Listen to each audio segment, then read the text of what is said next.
हाँ, आवाज आ रही है आप लोग को? हाँ सर। हाँ सर।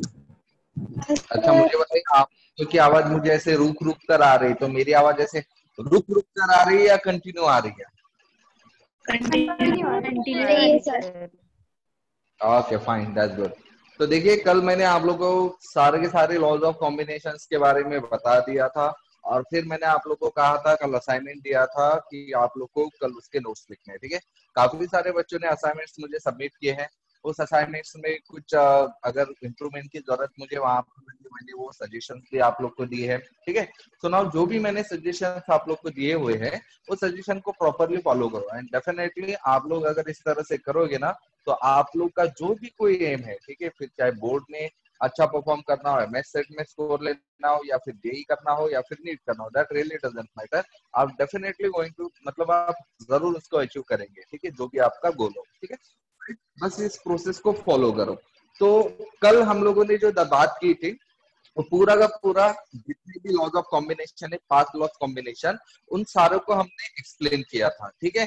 आज हम बात करेंगे उन्हीं पांच लॉज ऑफ कॉम्बिनेशन के ऊपर के न्यूमेरिकल्स की, ठीक है। मतलब न्यूमेरिकल्स का मतलब होता है जिसमें आप लोग को प्रैक्टिस प्रॉब्लम्स, मतलब प्रॉब्लम्स होते हैं। So numericals on laws of combinations, ठीक है। तो सबसे पहली इंपॉर्टेंट चीज जो है, मैं आप लोग को ये बता देना चाहता हूँ, एक हिंट देना चाहता हूँ। ये हिंट आप लोगों को हमेशा ध्यान में रखना है, ओके। क्योंकि ये हिंट आप लोगों को ये आइडेंटिफाई करने के लिए जरूरी होगा कि भाई पर्टिकुलर जो न्यूमेरिकल है, वो आपको पर्टिकुलरली को एक्सप्लेन करने के लिए हेल्प करेगा। मोस्ट ऑफ द केस में तो आपको बता दिया जाएगा कि भाई ये वाला न्यूमेरिकल इस लॉ को एक्सप्लेन करता है, but most of the case में, या फिर लेकिन कुछ कुछ केस में ऐसा होता है कि वहां पर ये चीज एक्सप्लेन नहीं होती है, ठीक है। तो आपको सबसे इंपॉर्टेंट चीज ध्यान में क्या रखना है, वो मैं आपको बता दे रहा हूँ, ठीक है। सबसे पहले आप ध्यान में रखो कि अगर मेरे पास कोई रिएक्शंस दिए हुए हैं, ठीक है, if the reactions are given, ठीक है, तो ध्यान में रखना, रिएक्शंस में आप लोग को क्या फोकस करना है कि भाई रिएक्शंस के प्रोडक्ट जो है, ठीक है, वो सेम है या डिफरेंट है। या फिर सबसे पहले ध्यान करो कि रिएक्शन जो है वो सेम है या डिफरेंट है, ठीक है, डन। तो मोस्ट ऑफ द केस में तो रिएक्शन जो रहेंगे, अगर दिया रहेगा, या तो वो एक ही रिएक्शन रहेगा, ओनली वन, ठीक है, या फिर वो मोर देन वन रहेगा।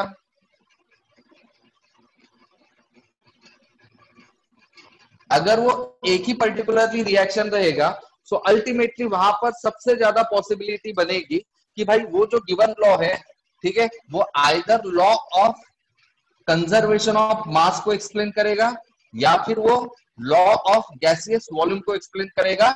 अगर वो रिएक्शन कौन सी हो, गैसियस रिएक्शन हो। अगर वो रिएक्शन कौन सी हो, गैसियस रिएक्शन हो, तो वो लॉ ऑफ गैसियस वॉल्यूम को एक्सप्लेन करेगा। लेकिन अगर मेरे पास रिएक्शन एक से ज्यादा रिएक्शन दी हुई है, ठीक है, डन, तो फिर आप यहां पर चेक करेंगे कि इसमें प्रोडक्ट जो है वो सेम प्रोडक्ट है या डिफरेंट है। प्रोडक्ट इज सेम या फिर product is different, okay, done, right. अगर आप लोग का प्रोडक्ट सेम है, तो यहां पर दो पॉसिबिलिटी बनती है कि या तो वो law of conservation of mass को एक्सप्लेन करेगा, या फिर वो एक्सप्लेन करेगा लॉ ऑफ कांस्टेंट प्रोपोर्शन या डेफिनेट प्रोपोर्शन, ठीक है। लेकिन वो कैसे एक्सप्लेन करेंगे, वो कैसे ध्यान में आएगा, ये आप लोग को आ जाएगा जब हम न्यूमेरिकल्स ले लेंगे। फिलहाल ये फ्लोचार्ट ध्यान में रखो। अगर आप लोग का प्रोडक्ट डिफरेंट डिफरेंट है, तो बहुत ज्यादा चांसेस है, ठीक है, कि वो जो रहेगा लॉ ऑफ मल्टीपल प्रोपोर्शन को एक्सप्लेन करे, या फिर लॉ ऑफ रेसिप्रोकल प्रोपोर्शन को एक्सप्लेन करे, ठीक है। तो बस यही एक फ्लो चार्ट है जो अभी आप लोग को ध्यान में रखना है, ठीक है। So now let's explain the things with some numericals, okay. तो चलो कुछ न्यूमेरिकल्स अभी हम करके देख लेते हैं।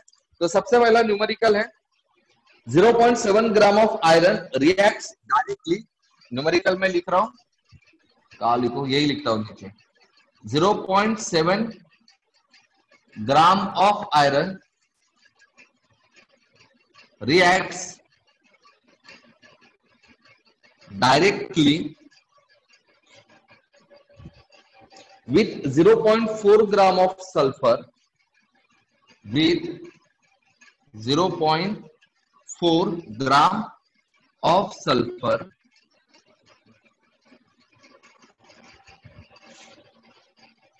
to form ferrous sulfide, to form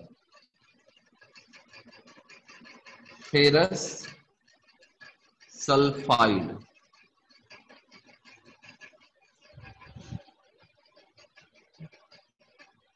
Full stop. If 2.8 gram of iron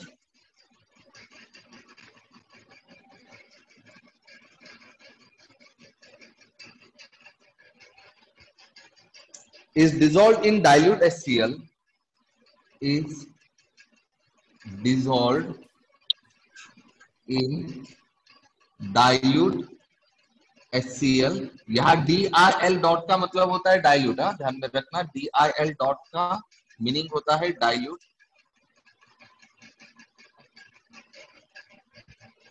In dilute HCl and excess of sodium sulfide solution is added, and excess of sodium sulfide is added, comma 4.4 gram of iron sulfide is precipitate. 4.4 gram of iron sulfide is precipitated.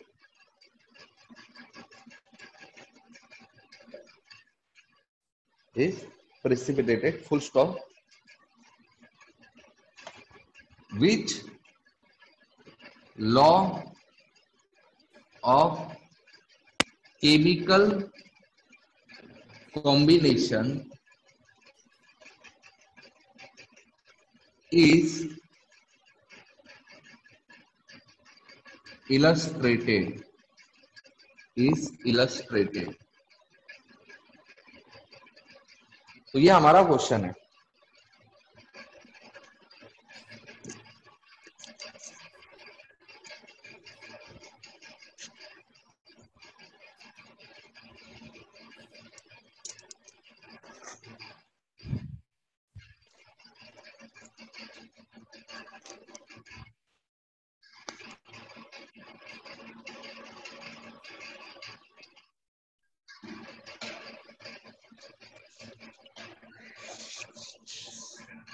Okay, लिख लिया आप लोगों ने numerical? हाँ sir. Okay, that's good. तो चलो अभी हम इसको सॉल्व करते हैं, ठीक है। तो सबसे पहले ना जो आप लोगों को यहाँ पर रिटर्न में लिखा हुआ है चीज, उसको कहीं ना कहीं रिएक्शन फॉर्मेट में कन्वर्ट करने की कोशिश कीजिए। तो बताइए, फिलहाल किसी के ऊपर ध्यान मत दीजिए, ठीक है ना, डिजिट्स के ऊपर ध्यान दो, ठीक है, किसी के ऊपर नहीं, सिर्फ आप लोगों को जो सिंबल पता है उस सिंबल के हिसाब से रिएक्शन बनाने की कोशिश कीजिए। तो सबसे पहले वाला लाइन पढ़ो, ठीक है, ये वाली चीजें छोड़कर, डिजिट छोड़कर, क्या लिखा है, आयरन रिएक्ट्स डायरेक्टली विथ, किसके साथ रिएक्ट किया है, 0.4 ग्राम छोड़ दो, सल्फर के साथ, टू फॉर्म फेरस सल्फाइड। तो इससे आप लोग को एक रिएक्शन समझ में आ रही है? हाँ। तो बताइए रिएक्शन क्या बनेगा, वो आयरन, आयरन का सिंबल क्या होता है, Fe होता है, वेरी गुड, प्लस देन किसके साथ रिएक्ट हो रहा है वो, सल्फर, सल्फर का सिंबल S, ठीक है, और क्या तैयार कर रहा है वो, फेरस सल्फाइड, फेरस सल्फाइड। अब फेरस सल्फाइड का फॉर्मूला आप लोग को पता होना चाहिए, ठीक है, तो क्या होता है फेरस सल्फाइड का, FeSO4, सही है? हाँ। पक्का? तो ये तो गलत लग रहा है, क्योंकि SO4 का मतलब पता है क्या होता है? SO4 का मतलब होता है सल्फेट। सल्फेट। और आप लोग को बोला क्या है? Sulphide. Sulphide. FeSO3 FeS FeSO3। FeSO3 okay, तो ये भी गलत है क्योंकि सर ये SO सल्फाइड का है। क्या कहते हैं हम? It is called as sulphide. Sulphide. फिर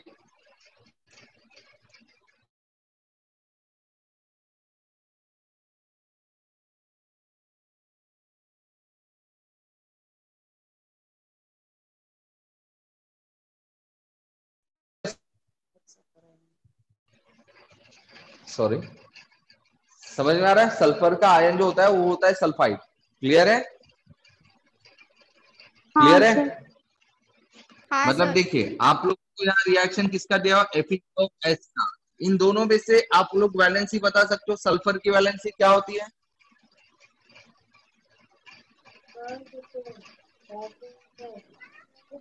what is the valency of sulphur?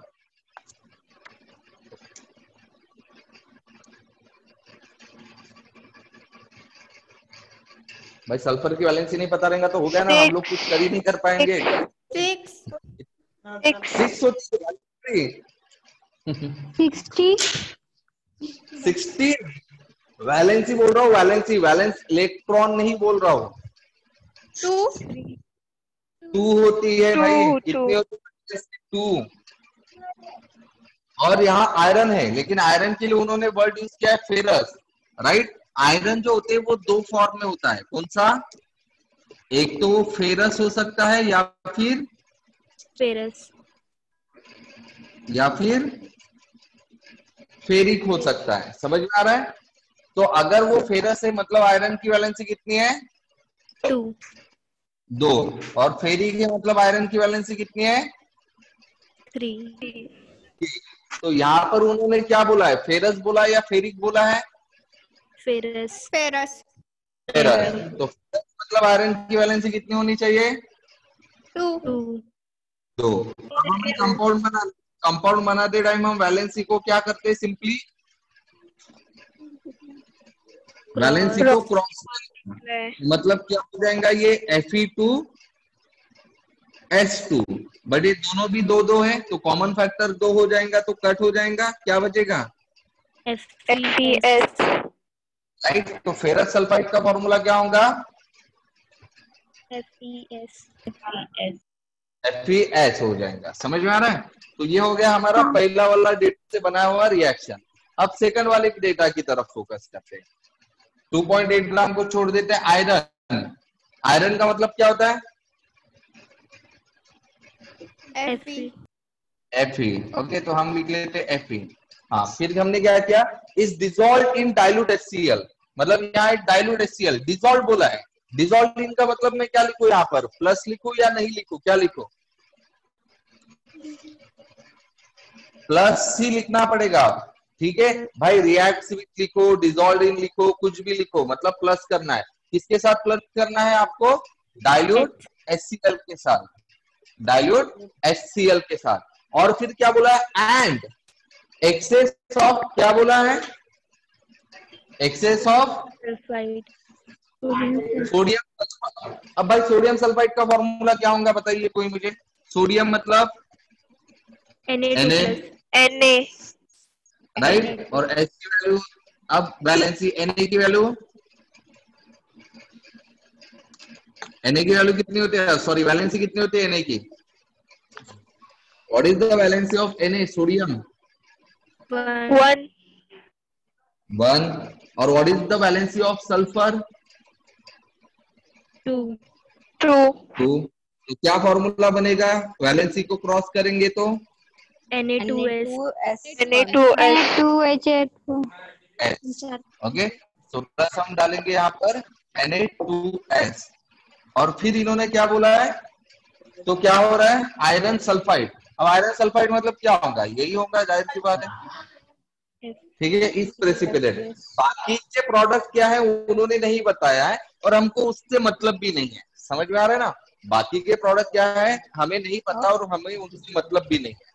Okay, हम लोग को मतलब है सिर्फ एफईएस से। अब देखिए दोनों रिएक्शन है जो है, अभी ये वाले फ्लो चार्ट पर फोकस करो और बताइए यहाँ पर क्या है। सबसे पहले रिएक्शन, रिएक्शन एक है या मोर देन वन है? More than one. More than one है, वेरी गुड। अब नेक्स्ट, मोर देन वन होने के बाद में प्रोडक्ट देखो, प्रोडक्ट इज सेम या product is different? Product Different. same.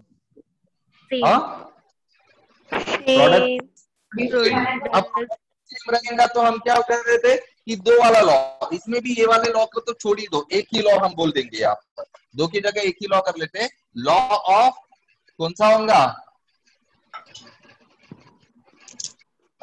DP. DP बोले तो direct Definite definite proportion. proportion. तो आप लोग को सीधा सीधा समझ में आ रहा है कि भाई ये जो लॉ है ये क्या है, कौन से मतलब सॉरी ये जो डेटा है ये कौन से लॉ के एक्सप्लेन कर रहा है? Law of definite proportion. Definite proportion. अब हमको लेकिन इसको एक्सप्लेन भी करना है कि कैसे। तो अब हम क्या करेंगे, जो डेटा हुआ दिया हुआ है उसके साथ हम जरा देखते हैं, वो सारे डेटा का यूज करते हैं। तो बताओ सबसे पहले मैं क्या बोला, आयरन कितना दिया हुआ है इन्होंने 0.7. और किसके साथ रिएक्ट हो रहा है, कितना सल्फर के साथ? 0.4. Okay, later on. फिर यहाँ पर देखो, यहाँ पर कितना आयरन बोला हुआ है? 2.8. 2.8 ग्राम, राइट। और फिर उन्होंने क्या बोला कि आयरन सल्फाइड मिला, कितना आयरन सल्फाइड मिला है? 4.4 ग्राम. 4.4 ग्राम। अब मुझे बताओ कि लॉ ऑफ डेफिनेट प्रोपोर्शन का मैंने प्रिंसिपल क्या बोला था। हम लोग क्या करें, क्या बोलते हैं कि भाई जो एलिमेंट होते हैं कंपाउंड में, जैसे ए और बी दो एलिमेंट है, तो इनका जो रेशो रहेगा वो हमेशा कैसे रहेगा?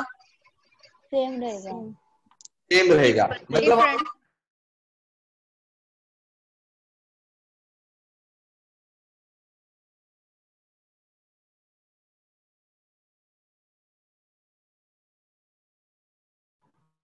सर आप अटक गए हो, आपकी आवाज भी नहीं ए आ का रही। मतलब क्या ले लेता?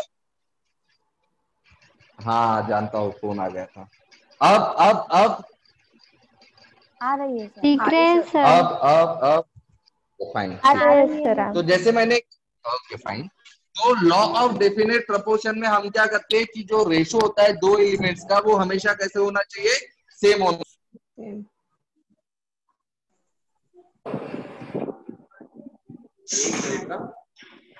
एक मिनट, एक मिनट।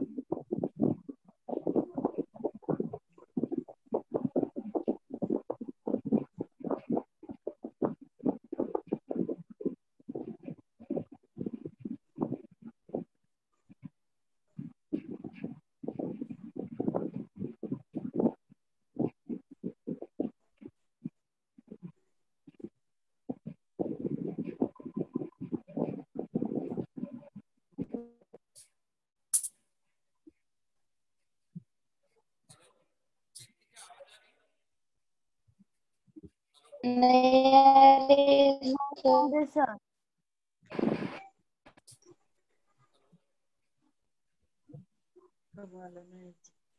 सर आवाज नहीं आ रही।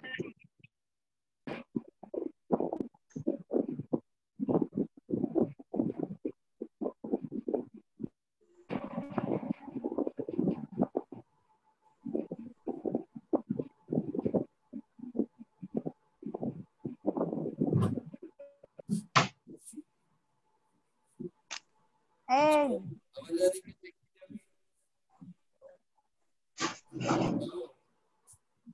सर बोर्ड उल्टा दिख रहा है। सर आपकी आवाज नहीं आ रही।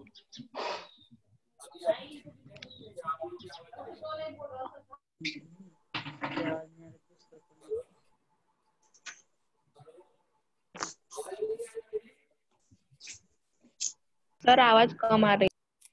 वो धीरे आ आपकी रही है आवाज नहीं आ रही।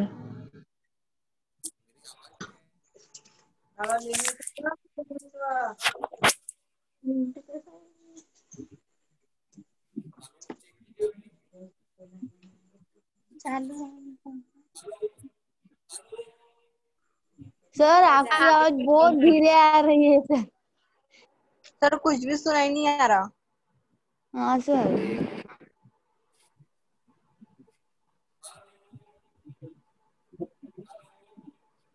सर नहीं आ रही। सर बहुत धीरे आ रही है आपकी आवाज।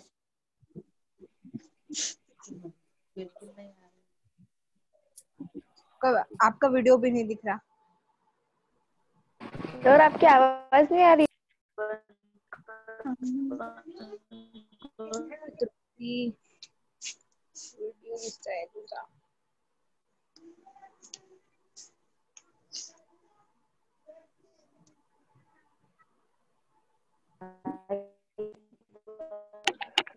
Hello hello hello.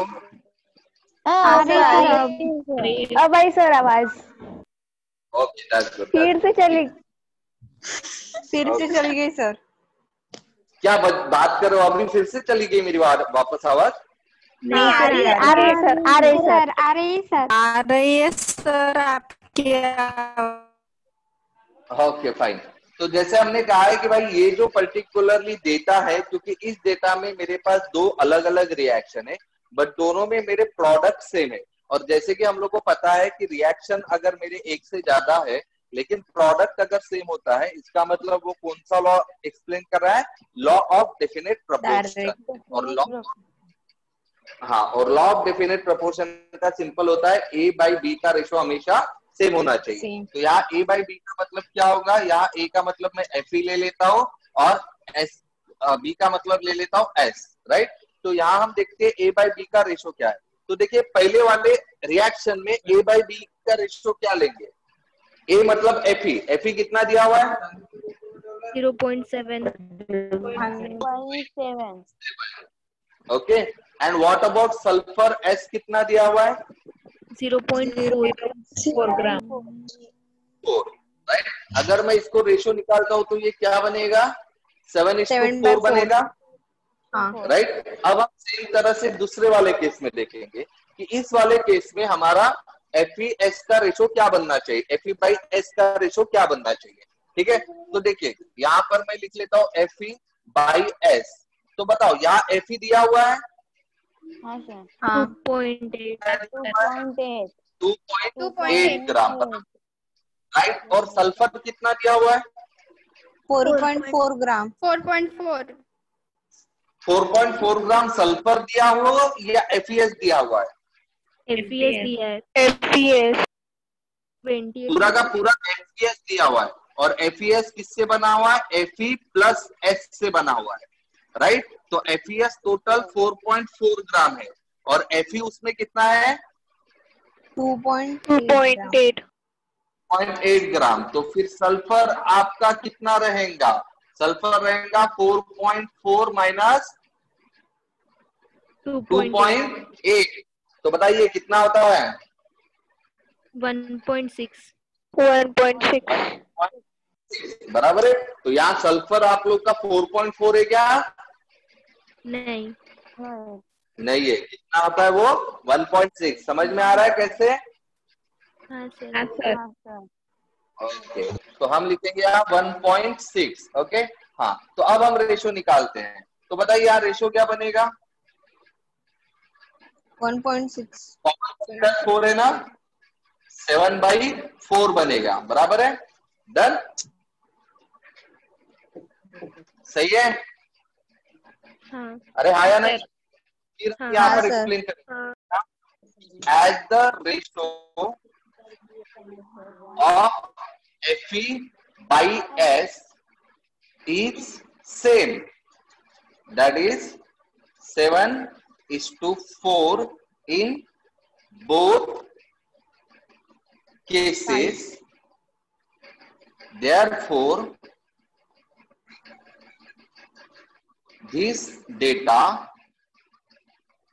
explain, क्या एक्सप्लेन कर रहा है ये डेटा?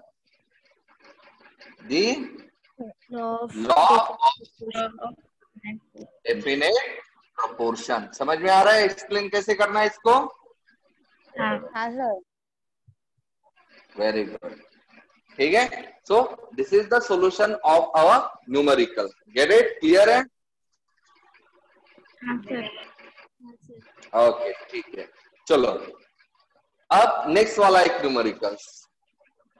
सर एक मिनट जो क्या हो गया? ये लिखा नहीं है फ्लो चार्ट? अरे क्या लिखना है, याद कर लो, सिंपल तो है। पहले रिएक्शन के ऊपर फोकस करो। रिएक्शन एक या दो है, एक है, दो एक एक दो है, एक एक या तो लॉ ऑफ मल्टीपल प्रोपोर्शन या लॉ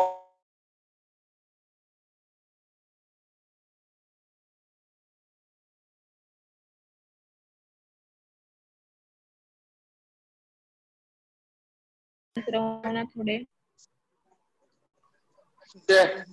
अटक गया मैं वापस। हाँ सर, आप साइड हो जाओ ना। अरे अटक गया क्या मैं? अभी क्या करूं? नहीं सर। अरे यार, ये वीडियो किसका दिख रहा? सर क्या हुआ? सर आप गायब हो जाके ना, ये दूसरों का वीडियो दिखता। अच्छा सुनिए, आप सभी लोगों को मेरी एक गुजारिश है, आप जैसे मोबाइल के स्क्रीन पर जाते हो तो सबसे पहले आप लोग को जो स्क्रीन में मेरी वीडियो दिखती होगी, बराबर है? लेकिन बात जैसे कोई करेगा तो उसका वीडियो आ जाता है, सही है? हाँ नहीं आता हूँ सही है ना? सर, आता। हाँ, तो आपको क्या करना है पता है क्या? थोड़ा सा स्क्रीन को स्लाइड कीजिए तो आपको नेक्स्ट स्क्रीन आ जाएंगी, उसमें आप लोग को पार्टिसिपेंट्स दिखेंगे, कौन कौन है, बराबर है? राइट। तो इसमें जहां पर मैं दिख रहा हूँ ना, वहां पर आप लोग को ऑप्शंस का मतलब ऑप्शन दिखेगा, या फिर वहां देखिए ऑप्शन कहीं ना कहीं दिखेगा, वहां पर पिन वीडियो करके लिखा होगा, pin video, pin video. Okay, तो मेरे वाले वीडियो को पिन कर आ जाता है। सर डबल टच करने से आ जाता है। डबल टैप किया तो भी आता। हाँ, तो डबल टैप कर लो, खत्म कर लो, फिर मेरा स्क्रीन दिखेगा, बाकी कोई भी चिल्लाए उसका वीडियो नहीं आएगा। क्लियर है? कर लिया sir. Sir sir sir okay. क्या बे सर स्क्रीनशॉट निकालने दो। हे भगवान, क्यों तूने सॉल्व नहीं किया? ये लिखा नहीं अभी तक। फर्स्ट क्लास कर रही ना सर मैं। फर्स्ट क्लास कर रही हो मतलब? तू कल्याणी है क्या? हाँ हे भगवान, कल्याणी तेरे नसीब में था आज मेरी केमिस्ट्री की क्लास, है ना? हाँ सर। अच्छा रुक जा, तेरा काम करता हूँ मैं। बेटा वो अबे गया क्या हूँ? अरे यार शिट, हार्ड लक बेटा, हार्ड लक। चलो अभी नेक्स्ट वाला क्वेश्चन देखते हैं। Elements X and Y form two different compounds. Elements X and Y form two different compounds.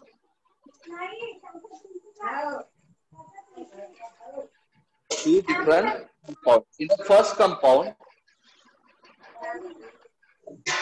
In the first compound, comma 0.324 gram of X, 0.324 gram of X is combined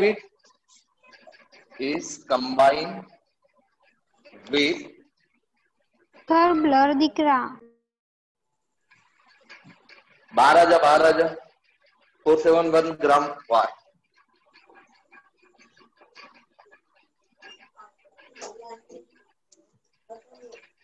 In the second compound,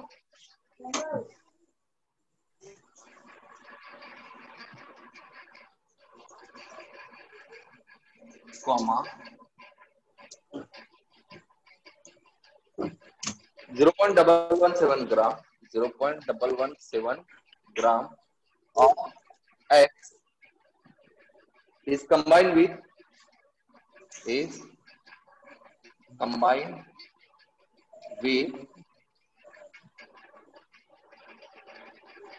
0.509 gram, 0.509 gram of Y. Full stop.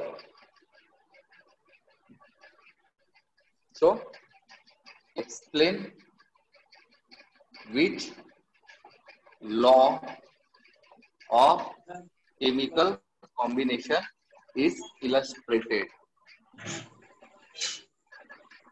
Okay.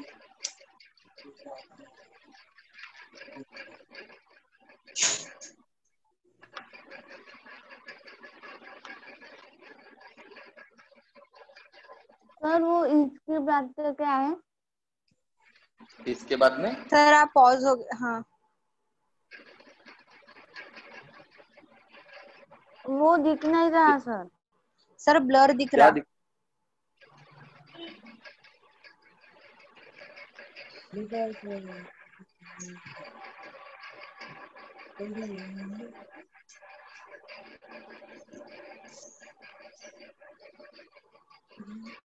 अभी भी दिखाई नहीं दे रहा है।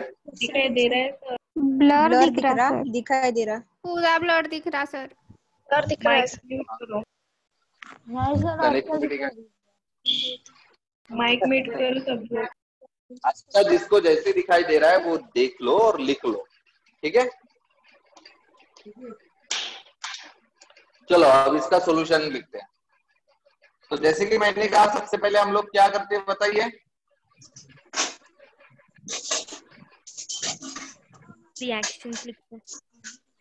Reactions लिखने की कोशिश करते हैं। तो बताओ, सबसे पहले क्या बोला है कि पहले compound element X and Y form two different compound. Okay, और इसने बोला है कि पहले कंपाउंड में एक्स और वाई कंबाइन हो रहे हैं, क्योंकि दोनों रिएक्शन में सिर्फ एक्स और वाई कंपाउंड मतलब बन रहा है। तो पहले वाले चीज में एक्स और वाई कंबाइन हो रहा है, जिसमें एक्स कितना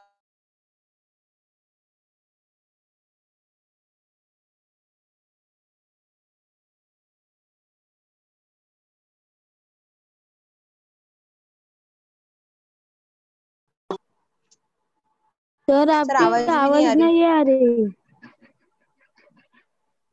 मैंने कुछ बोला ही नहीं। ठीक है अभी। हाँ सर। हाँ सर। तो सेकंड वाले कंपाउंड में भी एक्स और वाई ही कंबाइन हो रहे हैं, लेकिन उसमें एक्स कितना कंबाइन हो रहा है सेकंड कंपाउंड में 0.117 और वाई कितना कंबाइन हो रहा है 0.509। अब दोनों भी देखिए, यहाँ टू डिफरेंट कंपाउंड है, मतलब दोनों कंपाउंड्स अलग अलग होंगे। सपोज ये एक्स वाई होगा तो ये भी एक्स वाई टू या एक्स वाई डैश ऐसा कुछ तो भी हम बोल देंगे, क्योंकि दो अलग अलग कंपाउंड है। बट दोनों कंपाउंड में एलिमेंट कैसे हैं? सेम है। सेम है। सेम है। अभी ध्यान दीजिए, हम लोगों ने जो बोला था, क्या बोला था याद करो। फ्लो चार्ट में रिएक्शन यहाँ पर एक है या दो है? दो है। दो रिएक्शन है। दो, राइट। दो रिएक्शन में फिर हम लोगों ने क्या देखा था कि प्रोडक्ट सेम है या डिफरेंट है। तो फिर प्रोडक्ट यहाँ पर सेम है या डिफरेंट है? डिफरेंट है। डिफरेंट डिफरेंट है सर। प्रोडक्ट डिफरेंट डिफरेंट है, यहाँ बोला तो है। देखिए ना, टू डिफरेंट कंपाउंड, बराबर है, राइट। तो प्रोडक्ट डिफरेंट है। अब प्रोडक्ट डिफरेंट होता है तो फिर मैंने क्या कहा था, या तो कितने लॉ एक्सप्लेन होंगे? Multiple proportion, reciprocal proportion. And reciprocal या रेसिप्रोकल प्रोपोर्शन। अब उसमें भी ध्यान में रखना, वहां पर भी मैं एक फ्लो चार्ट आगे बढ़ाता हूँ, ठीक है। क्या कि वहां पर आप देखेंगे कि एलिमेंट्स कितने हैं। एलिमेंट्स दो है या फिर एलिमेंट्स तीन है, अलग अलग है, ठीक है। अगर एलिमेंट दो है तो वो लॉ ऑफ मल्टीपल प्रोपोर्शन, और तीन एलिमेंट्स अगर होते तो लॉ ऑफ रेसिप्रोकल प्रोपोर्शन। समझ में आ रहा है?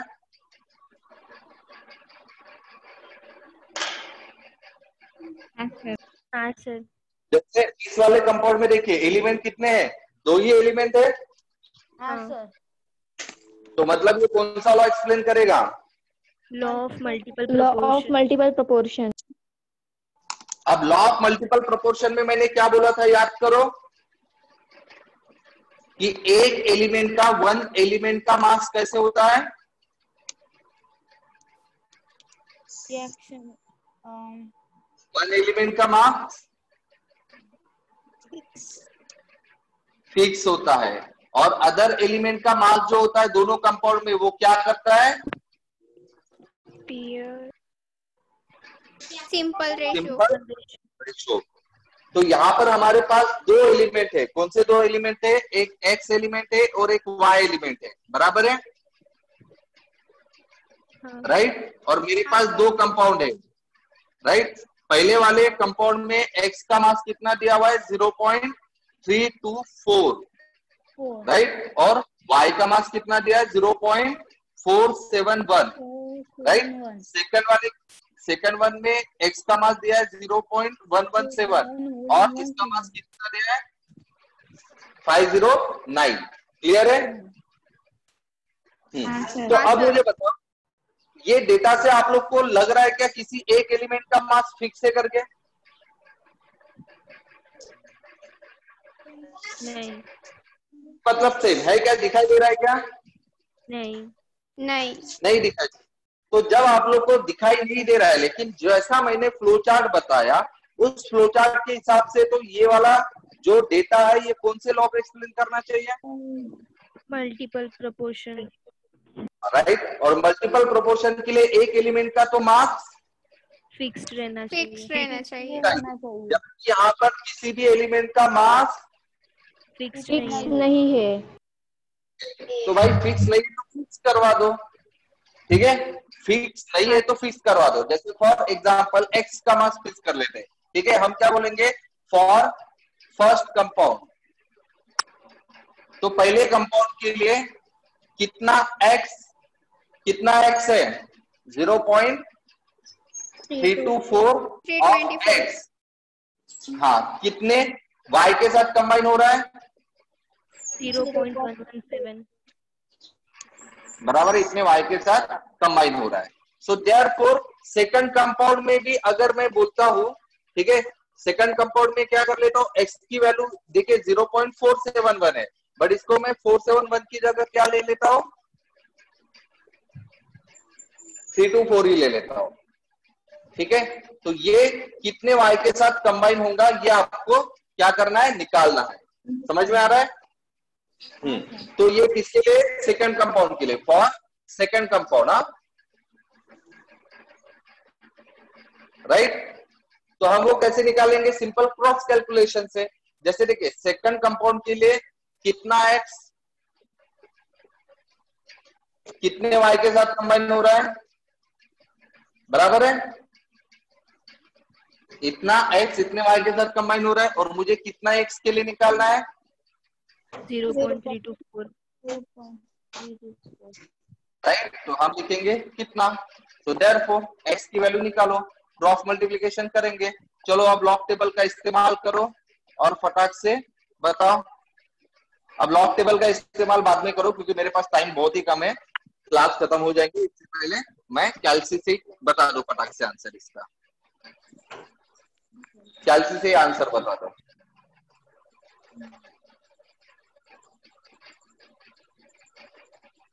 जल्दी से करो, डू इट फास्ट।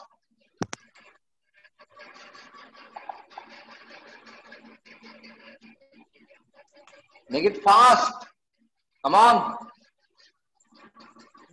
अरे यार 1.4095 1.4095। ओके, तो ये y का है। तो अब हम क्या करेंगे, y का रेशियो निकालेंगे, y in 1 and y in compound number 2। तो y in 1, y कितना है 1 में 0.471 और ये कितना है, तो चलो रेशियो निकालो अभी।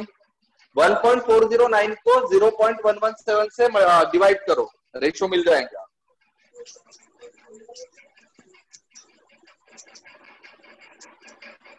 सर हाँ सर, हमें सेकंड कंपाउंड की y की वैल्यू निकालनी है ना? हाँ, तो हमने y की निकाली है ना।